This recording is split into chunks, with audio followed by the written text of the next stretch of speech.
Anjo de Combate é um baita blockbuster, uma super produção dirigida por Robert Rodrigues e produzida por James Cameron, que na verdade foi a primeira pessoa a tomar a frente dessa obra desde 2003, 2004 mais ou menos.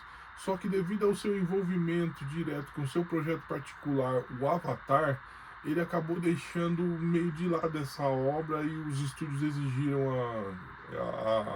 a introdução de Robert Rodrigues como diretor. E o resto é história. Foram gastos 170 milhões e arrecadou mais de 400 milhões das bilheterias pelo mundo afora, trazendo Rosa Salazar no papel principal, Christopher Waltz, Jennifer Connelly, Casper Van Dien, Marshall Ali e etc. Um elenco estelar.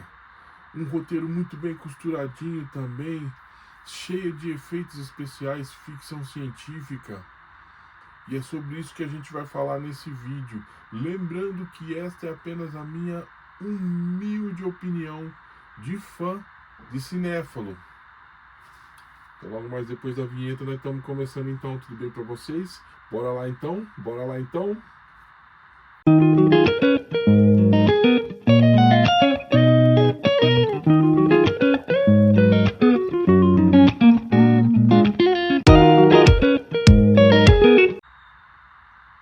Fala pessoal, tudo bem? Olha, eu sou o Gleison Macalas Paulino, escritor nas horas vagas e em tempo integral, mas isso não é um hobby, hein? Vamos deixar tudo claras entre a gente para não ficar nenhum tipo de mal entendido. Tudo bem? Combinado então? O meu primeiro trabalho literário se chama Vulgo Lobo Negro Total, da qual apenas o personagem título, o seu filho caçula, Lobo Cinza, e os seus arqui-inimigos, o seu clone Cão Selvagem e o parasita Sombra das Trevas, é quem foram criados para esse novo segmento da literatura. E faço uso ainda de mais de 60 personagens do universo Gamp, ainda inéditos do grande público. O universo Gamp foi criação minha com parceria do grande artista Emerson Penerari. O resto é detalhe. Disponível na Amazon, no Clube dos Autores, no seu formato digital e e-book, e também no seu livro sólido, fixo. Vai lá, pessoal, dá essa força para nós, autor nacional, autônomo. E logo depois tem o meu segundo trabalho literário, que se chama O Pirata Caveira contra Tudo e Todos. Eu pego um personagem que foi coadjuvante de luxo na primeira trama e alço a personagem principal de sua própria história. Só que dessa vez ele enfrenta uma doença em estágio terminal, que vai levá-lo à morte. E os seus poucos, mas leais amigos desapareceram misteriosamente. Então, no tempo que lhe resta, custe o que custar, ele vai tentar descobrir o que houve, se ainda estão vivos ou mortos, e praticar uma rápida vingança, pois trata-se de um anti-herói. Disponível na Amazon, no Clube dos Autores, no seu formato digital, e-book, no Kindle e no seu livro sólido, físico. Vai lá, pessoal, dá essa força para nós, autor nacional, autônomo. Disponível no Kindle lá, se puder entrar lá, dar uma lida lá, aí a gente vai se falando. Anjo de Combate, Alita, é um baita blockbuster muito bem produzido, e a trama começa no ano de 2563, onde há uma cidade flutuante acima das demais, que vai jogando seus dejetos, os seus entulhos e lixos. E Christopher Watts é uma espécie de cientista inventor que vai recolhendo peças e coisas ali que está sobressalente ali nesses ferro velho, e ele acaba achando Rosa Salazar, um androide que ainda estava vivo ainda, um androide que tinha só a cabeça humana, né? E o restante do seu corpo estava totalmente destruído. Ele a leva para casa, restaura ela, lhe dá um novo corpo e ela volta a interagir com ele. Só que Christopher Waltz, na verdade, é uma espécie de caçador que trabalha também para o governo, buscando e caçando alguns ciborgues que saem da linha, né? Com uma espécie de marretona que ele usa para combatê-los, muito hábil e um dos melhores também. E tem também a pessoa que ela conhece, um rapaz meio latino, naquele futuro distópico, e acaba tendo um afar com ele, um romance. Só que a Alita não sabe o seu passado ainda é um mistério para ela, pois ela não se lembra de muita coisa. Só que ela consegue achar um corpo 300 anos atrás daquele tempo, mas muito avançado e uma espécie de corpo de um ciborgue, de um androide de combate de última geração. Em busca do seu passado, ela vaga pela cidade e acaba indo atrás dos caçadores, um lugar onde eles frequentam, uma espécie de bar do futuro, e os enfrenta, o provocando para irem contra aquele sistema, todo aquele sistema que coibia eles, que pagava pelos serviços dele, pois ela cisma que há alguma coisa naquela cidade flutuante, um mistério. Marshall Ali é uma espécie de criminoso de alta periculosidade que fica nos bastidores, comandando uma corrida que é mostrada para todo mundo ali embaixo. Ali embaixo, onde eles vivem, abaixo dessa cidade, é uma espécie de submundo, onde Jennifer Connelly vive às sombras, né, junto com ele, tal, e tem um responsável lá em cima que entra nos corpos, e quando ele entra nos corpos, possuindo através de uma alta tecnologia o controle mental desses corpos.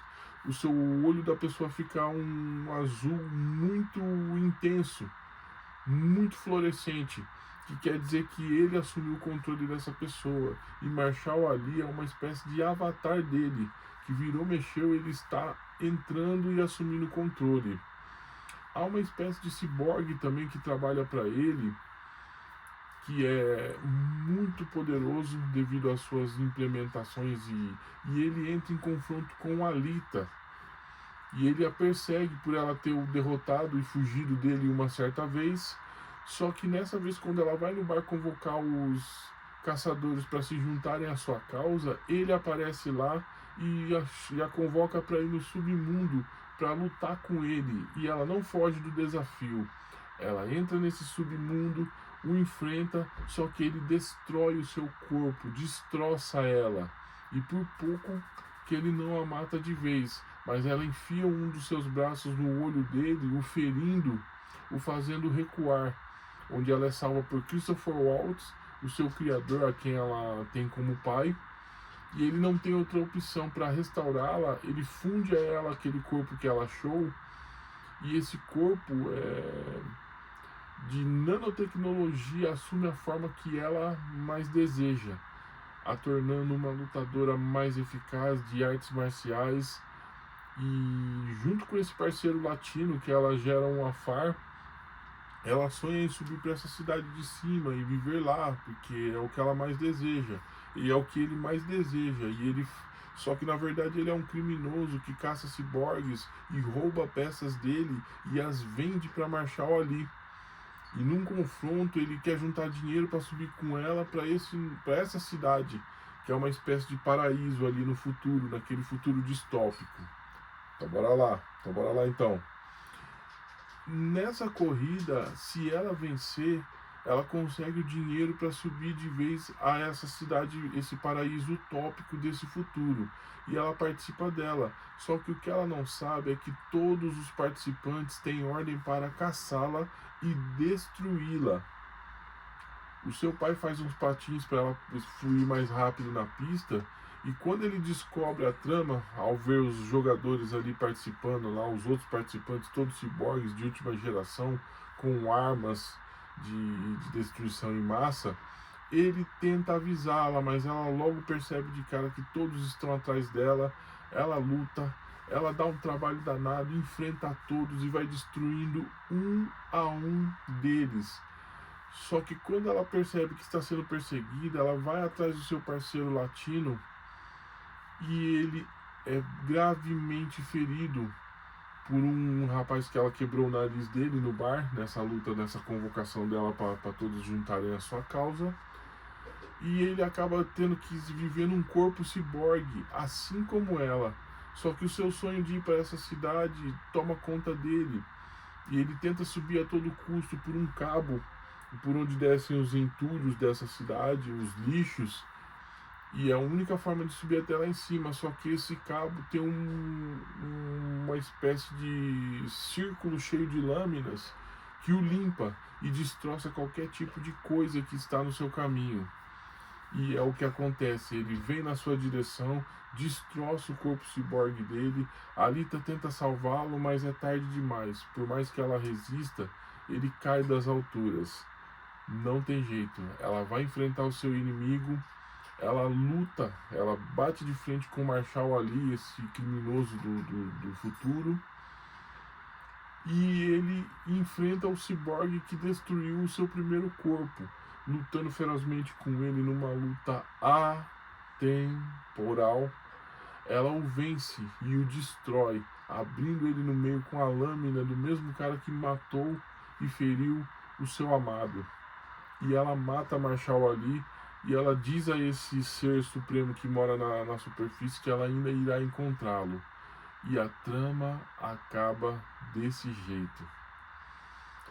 Já deixando brecha para uma futura continuação, né? E não só eu, como muitos fãs dessa superprodução tem efeitos especiais bem à frente do nosso tempo. Todos nós esperamos por uma continuação para saber que fim vai levar a Alita, Anjo de Combate. E olha, se você não viu ainda, procure ver. A Alita é uma produção, super produção, que dá para se ver com toda a família, apesar da ação e de alguns momentos de violência explícita. Bem bacana, bem legal. É isso. O meu terceiro trabalho literário, que se chama O Andarilho, já está no forno e está a caminho. E assim que eu lançar e tiver mais informações a respeito, eu venho aqui para compartilhar isso com vocês. A gente vai se falando. Tudo de bom para vocês e até a próxima. Está bem?